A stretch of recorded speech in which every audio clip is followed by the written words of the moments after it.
Hi.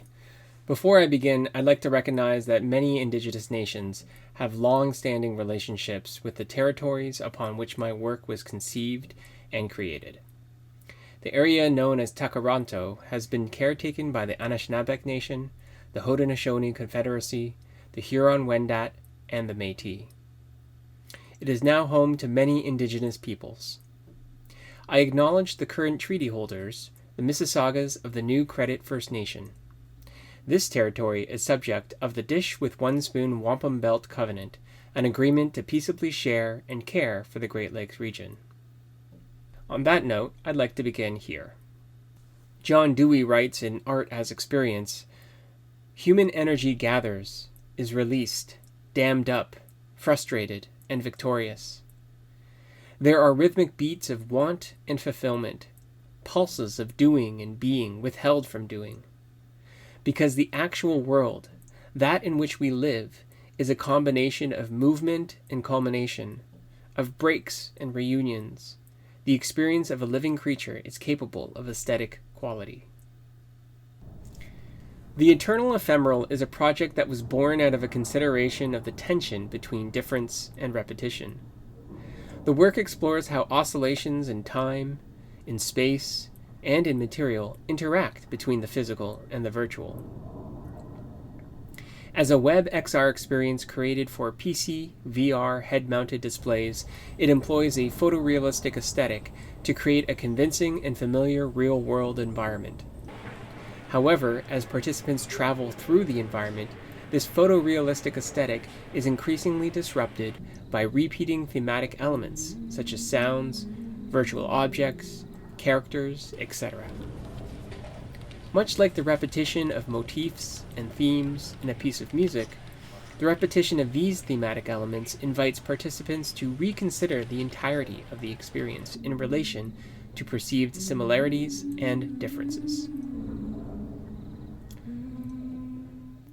This work emerged as a result of the impact of the COVID-19 pandemic on the patterns of everyday life.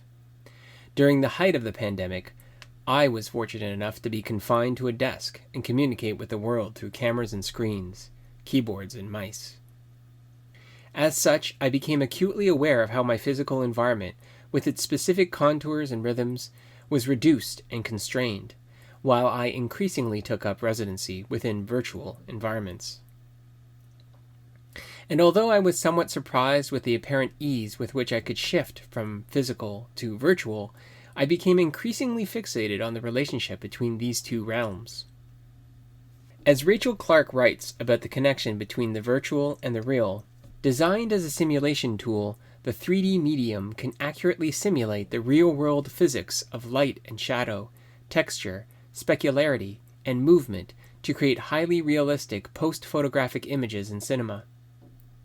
Using a non-representational language, artists working with digital abstraction completely undermine the mimetic system of representation, building hyper-real spaces, objects, and atmospheric effects that have no reference to any physical reality that the software was designed to emulate. As an immersive media artist, it was clear to me that the virtual is the spawn of the physical. The 3D authoring tools I use to create immersive virtual environments mimic or even recreate the physics of the physical world. The complex interplay of light and shadow as it reflects off a small puddle, or the movement of a mote of dust as it flutters through a beam of light, are just two examples of physical phenomena that have found their virtual equivalent through the application of real-world physics to virtual objects. At the same time, the digital realm is intricately and actively interwoven with the physical world. Social movements originating in virtual spaces have increasingly exerted a profound and significant influence on global life, while the mediation of life through technology has dramatically altered human perception, thought, and culture. The experience begins in a large windowless room. The exposed concrete walls and floors, minimal decorative elements, and natural light cascading in through an overhead opening are characteristic of brutalist architecture, a mid-20th century architectural style often used in institutional settings, such as public libraries and universities. The sounds of a large machine can be heard in the distance, reverberating throughout the space. A bright blue, partly cloudy sky can be glimpsed through an opening above, and passages to adjoining rooms can be seen at either end. As the participant moves through a passage to an adjoining room, they discover another room very similar to the first. Each successive room introduces variations, sometimes small, sometimes significant. As a result, a participant's trajectory through these rooms generates a spatial score, where certain thematic elements come and go, repeat and evolve over time, generating new experiences and recontextualizing previous ones. Ultimately, the participant ends up back where they started. At the heart of the Eternal Ephemeral, we find ourselves at the confluence of the physical and virtual realms. This intersection is not a mere collision of disparate elements, but a complex tapestry of spatial, kinesthetic, visual, and auditory motifs that recur throughout the journey. These motifs serve as anchors in the ever-shifting landscape of time, creating a sense of continuity and resonance that transcends the linear progression of moments. Spatial motifs manifest in the form of recurring architectural elements and topographies. These motifs are not static, they evolve and morph, reflecting a dynamic nature. As participants move through the experience, they encounter familiar elements: a lazy cloud, a towering tree, an expanse of smooth concrete, that appear and reappear, each time perhaps imbued with new meaning and significance. Kinesthetic motifs are generated in the animated elements of the experience. Through gestures and movements, participants encounter bodies that travel across different temporal planes. A dance that begins in the ancient past finds its echo in the distant future. A ritual that was once performed by ancestors is reenacted in the digital present.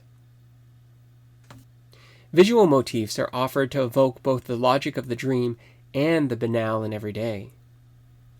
Patterns and images that hold significance are repeated, each iteration revealing deeper layers of meaning. These visual cues act as portals, offering glimpses both forward and backward in time. Auditory motifs play a crucial role, with sounds that weave through the fabric of the experience. The repetition of certain soundscapes intend to guide participants through the layers of time and space that are both eternal and immediate. Together, these motifs create a rich, multisensory experience that challenges participants to perceive time not as a sequence of events, but as a confluence of moments that exist simultaneously. Their repetition reinforces the notion that the past, present, and future are not separate entities, but collapse in on themselves, accessible at any point in space. As one moves through the landscape, small differences accumulate, creating an effect that challenges the perception of uniformity and stasis. This attention to detail gives minor variations in the environment profound significance, where a small change can signify a shift in time or a new chapter in the story.